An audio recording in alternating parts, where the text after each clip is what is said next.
I'm here to talk about success, right?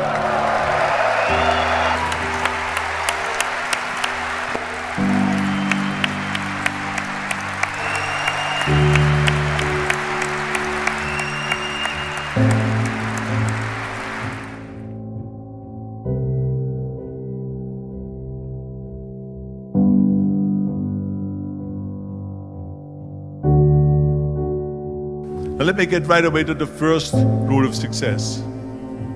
The first rule of success is to have a vision. You see, if you don't have a vision of where you go, and if you don't have a goal where you go, you drift around and you never end up anywhere. It's like you can have the best ship in the world, you can have the best airplane in the world. If the pilot or the captain doesn't know where to go, it would just drift around. It would not end up anywhere, or most likely in the wrong place. So I was very fortunate that I stumbled onto my vision. I mean, as you know, I was born in 1947 in Austria after the Second World War. And I didn't really like Austria when I grew up. I couldn't wait to get out of there. I couldn't see myself becoming a farmer or a worker in a factory or anything like that. Even though my parents wanted me to stay there and have a normal life. My father wanted me to become a police officer like he was. My mother wanted me just to stay there and marry a girl and have a bunch of kids. But that was their vision, not mine. My vision was totally different. I felt that I was born for something special, for something unique, for something big. So I was searching. Then one day I went to school. I remember I was 11 years old, and they showed a documentary about America. And all of this stuff, and I said to myself, that's where I want to be. I don't want to be around here with these little farmhouses and these little buildings, and everything is old. I want to be in America. But now the question was just, how do you get to America? In those days, it was a very expensive trip. It's not like today. So again, I was very fortunate that one day after school, I walked by a store in Graz. And it was the only store that really sold kind of American stuff. So I went inside and I looked around and I looked at this stuff, and then I saw a magazine. I saw a bodybuilding magazine that had Reg Park on the cover. Reg Park was then a 3-time Mr. Universe. And I saw him on the big screen as Hercules. And on the cover it said, how Reg Park, Mr. Universe, became the Hercules star. So I looked at the cover and I said to myself, I got to get this magazine. So I bought the magazine, I took it home and I read it over and over from the front page to the back. It had everything in there, how he trained, how he was working out in Leeds, England, in a factory town, how he worked out every day for 3-4 hours and became the strongest man of Europe, and how he won Mr. Europe, Mr. Great Britain, and then eventually Mr. Universe. And how he won the second Mr. Universe and the third Mr. Universe, and how he was discovered to play the starring role in Hercules. I read that and I said to myself, wow, this is the blueprint for my life. This is exactly what I want to do. I want to become a bodybuilding champion just like Reg Park. I want to get into movies just like Reg Park. And I want to make millions of dollars and be rich and famous just like Reg Park. Do you know how great it felt that I knew where I was going? Imagine the majority of people don't know where they're going. I knew where I was going. So it was just a question of how do you do it? I was so relieved. Because when you have a goal, when you have a vision, everything becomes easy. So I knew where to go. So people always ask me, when they saw me in the gym in the pumping iron days, they said, why is it that you're working out so hard? 5 hours a day, 6 hours a day, and you have always a smile on your face. The others are working out just as hard as you do, and they look sour in the face. Why is that? And I told people all the time, I said, because to me, I'm shooting for a goal. In front of me is the Mr. Universe title. So every rep that I do gets me closer to accomplishing that goal, to make this goal, this vision turn into reality. With the age of 20, I went to London and I won the Mr. Universe contest as the youngest Mr. Universe ever. And it was because I had a goal. And this is no different than anything else, what I'm talking about. This is not just about bodybuilding. It was the same in acting. And the same thing is also in politics. I remember that in politics, I had a very clear vision that I will be the leader of California. This is as far as I could go because I was not born in America, so I could not run for president. So being the governor of the 5th largest state was for me really the ultimate title, the ultimate accomplishment in politics. So even though people came up to me and says, why don't you go and run for something smaller, you're never gonna make it. I ran for governor, and then 2 months later I became governor of the state of California. Again, because I had a very clear vision what I'm gonna do with California. So let me tell you something, visualizing your goal and going after it makes it fun. You got to have a purpose no matter what you do in life. You got to have a purpose. So that's rule number 1, have a vision.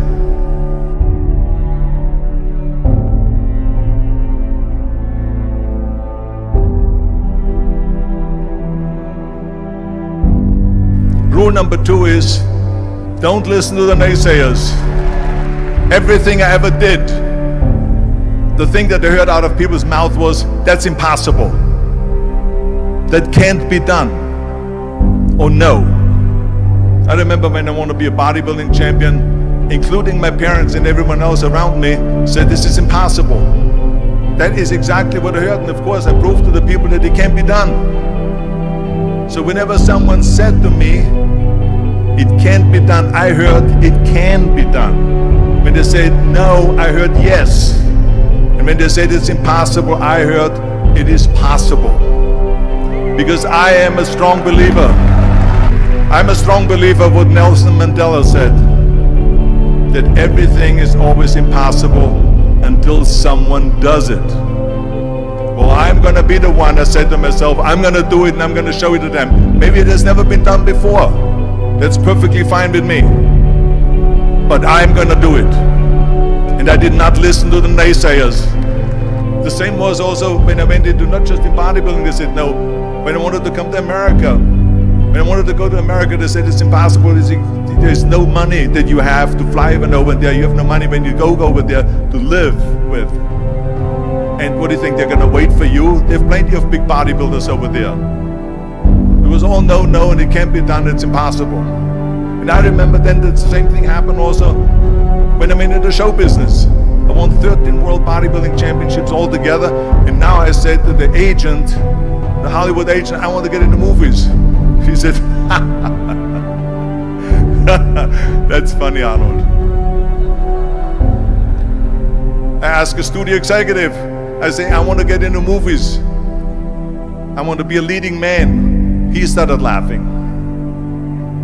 So they all say it's impossible. I said, why is it impossible? He says, because look at how big you are. You weigh 250 pounds.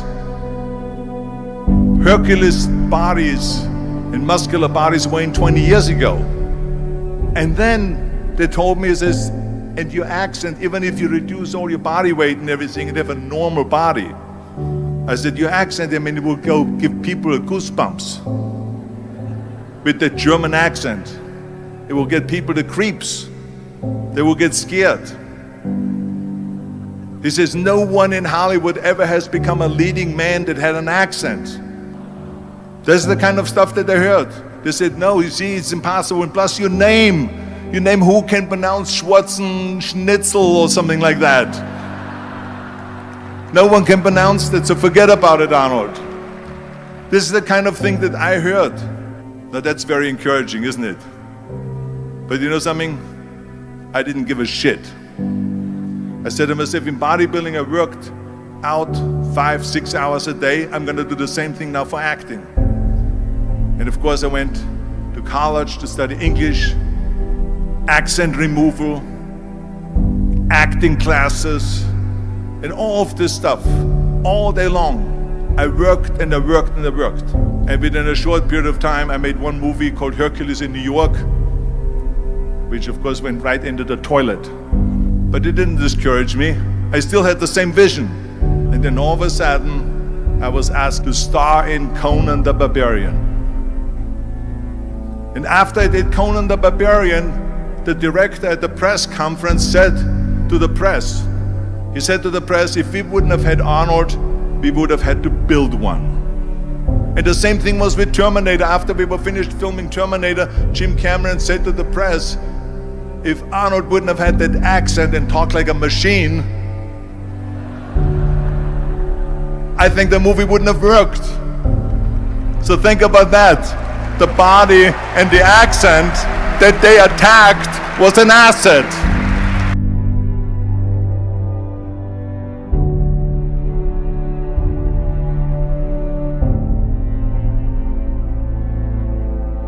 And the next thing, the third point that I'm going to make to you is work your ass off. There is no magic pill. There is no magic out there. You cannot get around. You have to work and work and work. And it drives me crazy when people say they don't have enough time to go to the gym for 45 minutes a day and work out. Or to do something for 45 minutes to an hour a day to improve. If it is physically improve or if it is mentally to improve. Imagine you read 1 hour a day about history. How much you will learn after 365 hours in 1 year. Imagine if you will work on a business, on some business that you want to develop every day for an hour. Imagine how further along you will go and get. So it drives me nuts because when people say we don't have the time, we have 24 hours a day. We sleep 6 hours a day, so that gives you still 18 hours. So there's someone shaking their head out here in front. They say probably, I don't sleep 6 hours, I sleep 8 hours, right? Or just sleep faster. So we have 18 hours a day. The average person works around 8 to 10 hours. So let's assume it's 10 hours, so we have 8 hours left. Then you travel around an hour a day, maybe 2 hours a day. So now you have still 6 hours left. What do we do with the 6 hours? Then we eat a little bit, then we schmooze a little bit, talk a little bit to people and all that stuff. But you can see how much time there is available if you organize your day. So you got to work hard. I mean, let me tell you something. When I went to America, I went to college. I went and worked out 5 hours a day. And I was working on construction. Because in those days in bodybuilding, there was no money. I didn't have the money for food supplements or anything. So I had to go to work. So I worked on construction. I went to college. I worked out in the gym. And at night, from 8 o'clock at night to 12 midnight, I went to acting class 4 times a week. So I did all of that. There was not one single minute that I wasted. I became very friendly with Muhammad Ali in the 70s. And Muhammad Ali worked his butt off. And I saw it firsthand. And I remember that there was a sports writer that was there in the gym when he was working out and he was doing sit-ups. And they asked him, how many sit-ups do you do? And he said, I don't start counting until it hurts. Now think about that. He doesn't start counting his sit-ups until he feels pain. That's when he starts counting. That is working hard. And so you can't get around the hard work. It doesn't matter who it is.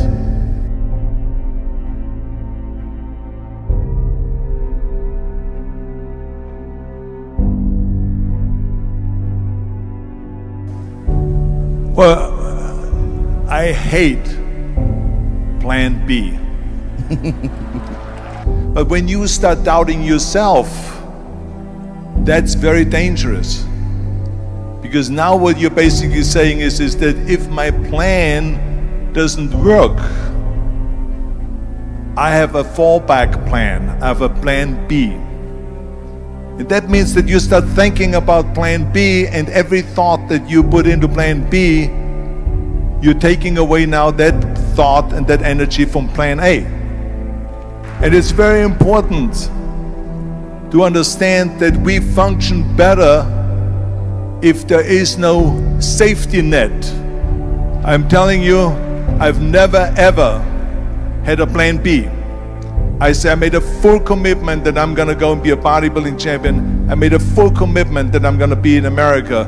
I made a full commitment that I'm gonna get into show business and I'm going to be a leading man. No matter what it takes, I will do the work.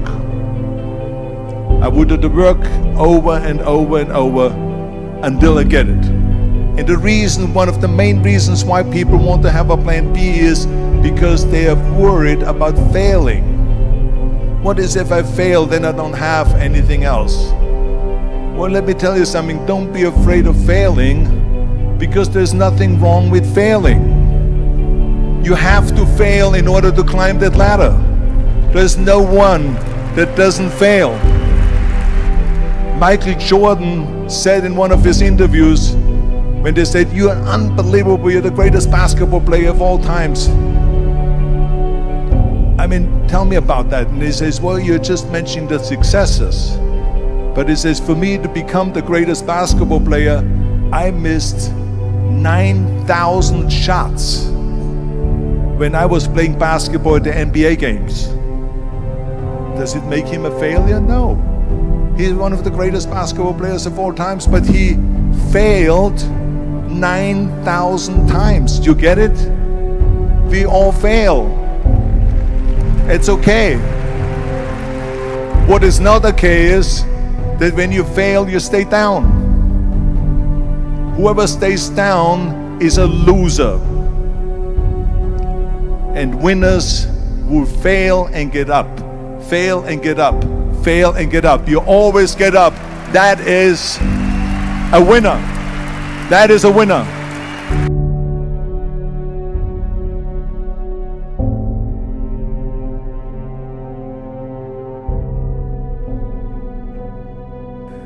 This is one of my 6 rules to success.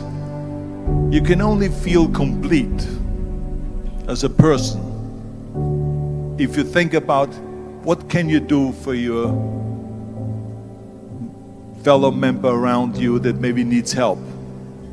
I was an immigrant going to America, and I saw how America was the most generous country in the world. I mean, they opened up their arms to me, they helped me, they invited me for Thanksgiving dinner, the people. They brought me, the bodybuilders in the gym brought me plates to my apartment because I had no plates, I had no silverware, I had no bedware, I had no pillows, I had no blanket, I had no TV, I had no radio, I had nothing. They brought it to my apartment. And I said to myself, as an immigrant that is being embraced with open arms, that I need to go and make sure that I give something back. And this is when I started feeling obligated, and I said to myself, so what can I do? I'm a bodybuilder, what can I do?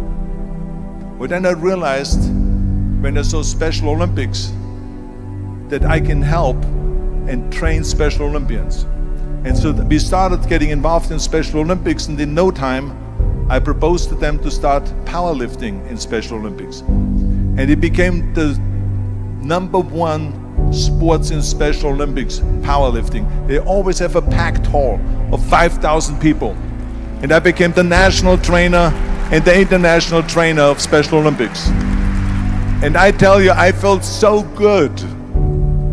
I felt better than winning a bodybuilding competition, going to one of their competitions and seeing 100 of those athletes from all over the world competing in powerlifting and being happy and being included and being felt that they're equal to all of us.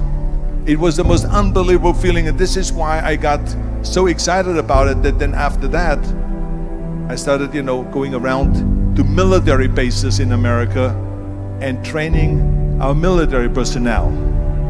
Because in those days, bodybuilding and weight training wasn't popular. Now it is. Now when you go to Iraq, to Baghdad or somewhere like that, you see the American soldiers train. They have the biggest facilities. It's like this dome here.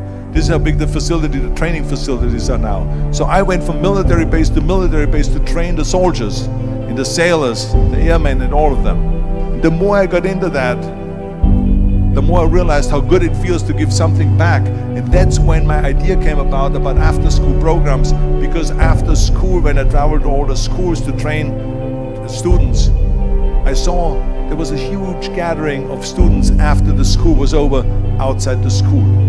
And I asked the school principal, what are all the students doing? He said to me, Arnold, you have to understand that 70% that the kids in our schools, they come from parents where 70% of the parents are both working. So therefore there's no one there picking them up. So that's got me the idea to start after school programs, to keep those kids in school while the parents are working, and to offer them homework assistance, tutoring, sports and fitness programs and arts programs, music and painting and so on. And it became a huge success. Then of course when 2003 happened, where there was a governor's race in California, I said to myself, now is my chance to jump in there and to really give everything. And people said to me, says, are you crazy to run for governor? When you're governor, he says, you cannot go and make movies anymore. I mean, I know that you can't run the state and make movies, of course not. He says, well, you would lose all these millions of dollars. I mean, you're getting 20, 25, 30 million dollars a movie, you will lose that. I say, I don't care. I say, all the money that I made is because of America. My success is because of America. Everything that I've accomplished is because of America. I say, so for me now to give something back for 7 years and not to make money makes no difference to me. I say, I'm gonna do it. And I jumped in the end of the race and did it. And let me tell you something, I'm not poor because those 7 years I didn't get paid. I'm perfectly fine, and it made me feel good that I could give back to America.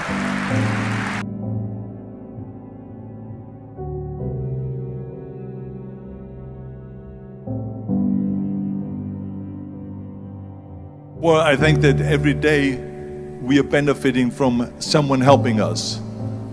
That's why I said earlier, there's no such thing as a self-made man. I mean, when you think about it, you're born and you need your parents to raise you. You need your teachers to teach you. You need your coaches to do sports. And so when I think about back of the people that helped me, I remember that everything I did always needed help. Think about it when someone says, Arnold, you're the greatest self-made man. I said, you can call me anything you want, but don't ever call me self-made man. I said, because I did not get to that point by myself. I mean, think about just to be successful in the movies. The only one that makes you successful in the movie is the people that go to see the movie. So how can you say to your self-made man when you need millions and millions and millions of people all over the world to go and see your movie? So people, then the press looks at it and says, this guy is a big box office success. It's the people, it's you. Imagine if Jürgen and I both think that we're self-made people and this hall right now is empty. No one here. Do you think this will be a successful conference? No. Who makes it successful is not him and me. We are just one little molecule that is added to the equation. But you are the ones that make this conference a successful conference. So thank you all of you for being here today. You are the ones that is making it big.